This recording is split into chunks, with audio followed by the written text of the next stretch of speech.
Start. Good morning বন্ধুরা, তোমরা সবাই কেমন আছো? আশা করি সুস্থ আছো, ভালো আছো। দেখো এখন আমি ঘরটা ঝাড় দিচ্ছি, রান্নাবান্না কমপ্লিট করে নিয়েছি। মানে এখন গুড মর্নিং আছে না, গুড মর্নিং, হ্যাঁ গুড মর্নিং আছে এখনই। এখন রান্নাবান্না সব কমপ্লিট করে নিয়েছি, মানে গুছিয়ে নিয়েছি, কমপ্লিট করতে পারিনি এখনও। সব কেটে কুটে গুছিয়ে রেখেছি। এখনও 11টা না কটা বাজে। কেটে গুছিয়ে রেখে আবার ঘরটা ঝাড় দিই। কেন বলো তো, একবারে ঝাড় দিয়ে আসছি কেন, যে কেটে কেটে নেওয়ার পরে নোংরা হয়, একবারে ঝাড় দিলে পরিষ্কার থাকবে, ঘরটা মুছতেও সুন্দর হবে। কাটাকুটো করতে বেশি একটা টাইম লাগেনি। দেখো কেটে কুটে ঘর তো পুরো কমপ্লিট করে নিলাম ঝাড় দিয়ে। আর ঝাঁটাটা না এত খারাপ হয়ে গেছে কি বলবো। দেখো এবার বাইরে চলে এসেছি ঝাড় দিতে। এবার একটা ঝাড়ু আছে আমার কাছে 2-3টে। এখন জলও চালিয়েছি, মোটর চালিয়ে দিয়েছি, দেখতে পাচ্ছ। এই দেখো খোলা আছে মোটরের ট্যাঙ্কিটা।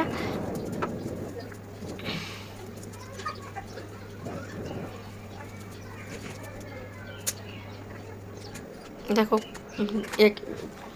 ট্যাঙ্কিটা আবার আটকাবো, জল মোটরটা বন্ধ করে দিয়েছি। এবার ট্যাঙ্কিটা আবার ঘোরাতে হয়, উপরে ভাড়া আলাদা থাকে তো, ওই জন্য দেখো জামা প্যান্টগুলো তুলে নিচ্ছি, শুকিয়ে গেছে।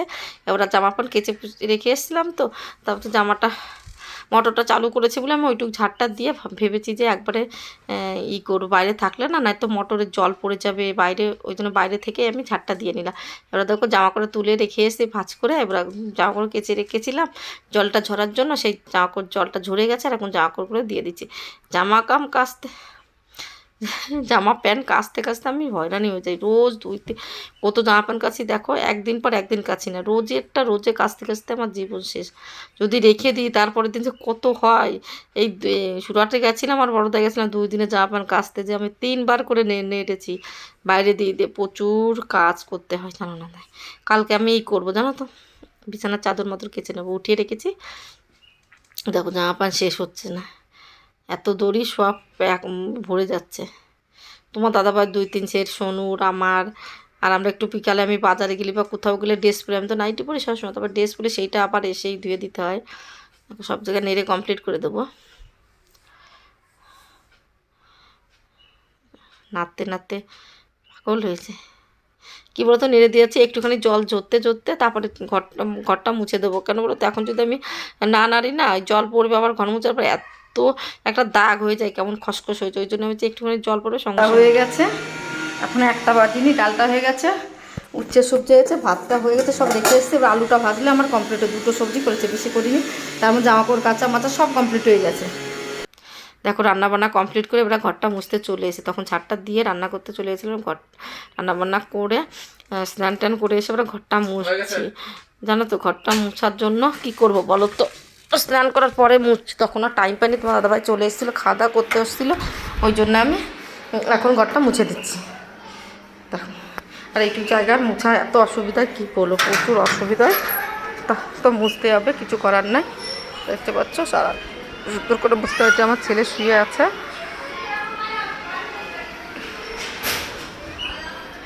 দেখো বড় ঘর থেকে মুছে এসে হলঘরে ডাইনিং রুমে চলে এসেছিলাম। ডাইনিং রুমের থেকে একবারে হলঘরে দিয়ে পুরো মুছে নেবো। ঘরটা অনেকটা বড় হয়ে গেছে,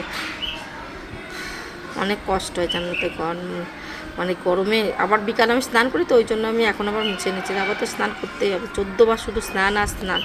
আর জামা প্যান্ট এক্সট্রা কিসের জন্য হচ্ছে না, শীতকালেও জামা প্যান্ট খুব সোয়েটার টোয়েটার হয়ে যায়, মানে শান্তি নাই আমাদের কোনো সময়, কাজের কোনো নাই। দেখো হলঘরটা চলে এসেছি, কী হাওয়া, পাংখা চালিয়েছে, কী কেমন হাওয়া হচ্ছে দেখতে পাচ্ছ, প্রচণ্ড হারে।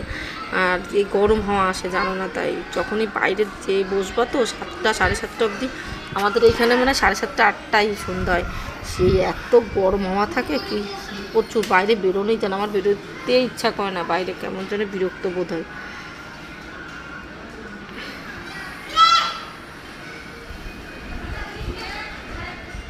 দেখো সুন্দর করে চকচক করে মুছে নিলাম।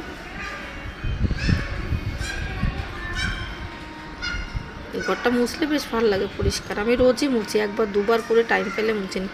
একটা ডান্ডা কিনতে হবে আবার নতুন থেকে, তোমার দাদাভাইকে বলেছি যে মনে হয় তো মপ কিনবো, আমার কালার না করার দিয়ে মপটা কিন্তু একটা ডান্ডা কিনে নেবো। যখন একবার হাত দিয়ে মুছবো আর একবার করে মুছবো, বসে বসে বসে বসে। এই ঘরটা যে কবে একটা খাট কিনবো, গেছিলাম খাট কিনতে, সব তোমাদের বলবো অন্য ভিডিওয়ে।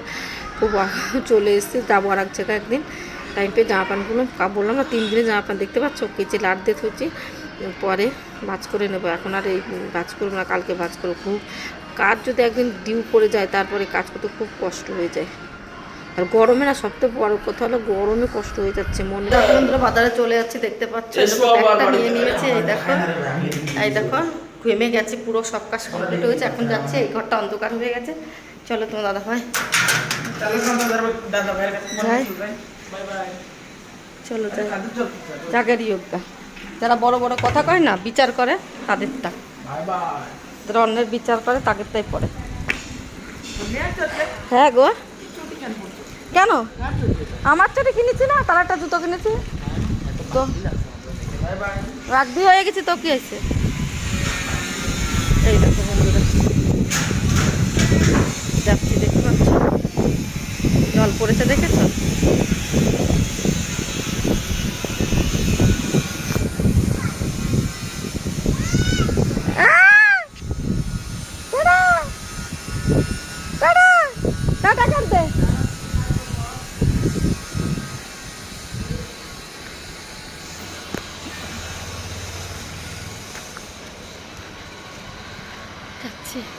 রাস্তা মনে হচ্ছে ছাড় দিয়েছে, জানো তো, অন্ধকার। চল তাড়াতাড়ি চলে যাই। দেখো কাজকর্ম ছেড়ে একটু বাজার করে আসলাম। বাজার থেকে এসে আমার ছেলের অবস্থা করেছে কি, বিছানা দেখতে পাচ্ছ, মানে 3 টাইম বিছানা গুছাতে গুছাতে, ছেলে এখন বাড়ি আছে না, ছুটি আছে, বিছানা থেকে বাচ্চাদের মতো বিছানাটা গুছিয়ে দেয়। আর ওকে একটা ছোট চৌকিতে শুতে দিলে ও পুরো চৌকিতে উল্টে ফেলে দেয়। এরকম কী করে কী জানে, বিছানার থাকে না, সুস্থ থাকে না। বিছানা মানে এলোমেলো থাকলে আমার একটু ভালো লাগে না, বিছানাটা গুছানো থাকলে বেশ ভালো লাগে। দেখো টেবিলটা একটু মুছে নিচ্ছি, মানে একটু বাজারে গেছি, মেলো কিছু কি বলো তো, যদি টাইম মতো আমি না করি না, মানে 24 ঘন্টা আমার ছেলে থাকলে ঘর বাড়ি এত নোংরা করে, এই জিনিস এইখানে, ওর জিনিস এইখানে, বাচ্চাদের মতো করে পুরো। আমি তখন বিরক্ত হয়ে যাই, ওকে এত বকি কেন বাবা। দেখো গ্যাসের গাড়ি চলে এসছে। গ্যাস অনেক দিন হয়ে গেছে যে তোমার দাদাভাই গ্যাস করতে দিয়েছে, বুক করে দিয়েছে, কিন্তু আসেই না।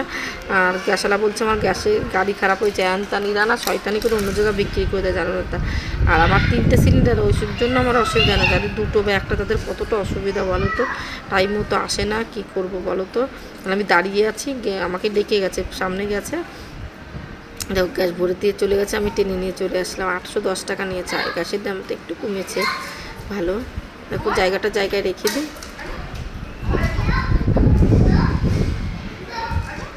দেখো তোমার দাদাভাইকে পয়সা দিতে হবে, মানে আমি পয়সা নিয়ে গেছিলাম, গ্যাস এসেছিলো, গ্যাসের গাড়িটা, তার জন্য আবার ওইসব গুছিয়ে রাখতে হচ্ছে, বলছি না কাজ। আর দেখো এবার চলে আসলাম তোমার দাদাভাইকে টিফিনটা দিতে। আলু হচ্ছে সরি, দেখেছো এডিট করতে গেলে যত এলোমেলো হয়ে যায়, কথা আর গুছিয়ে বলতে পারে না। ডিম সিদ্ধ, তারপরের দিন সকাল থেকে আমি ভিডিওটা চালু করেছি, রাতে তো আমি বেরিয়ে চলে আসলাম, তারপর দেখে না গ্যাস আসলো, আমি তোমাদের বলতেই ভুলে গেছিলাম। দেখো সকালের টিফিনে তোমার দাদাভাইকে কী দিচ্ছি, দেখো ডিম সিদ্ধ আর দুধ চালাবে। ডিম সিদ্ধ, ডিমটা কেটে দিলাম, এবার দুধটা গরম করছি, দুধটা দেবো, ব্যাস। দুধটা গরম করছি। আর এই চা বিস্কুট খাবে, এটা খেলে তোমাদের পেট, বাদাম খেয়েছে।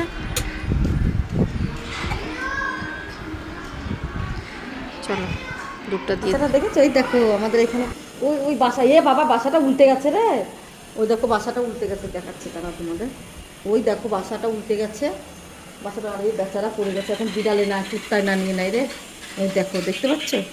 আর ওই দেখো মা ডেকে বেড়াচ্ছিস, কী করবো এখন, কি করবো আমি তো এসব বুঝি না ভালো। এখানে কেউ কতটা মানবে না রে।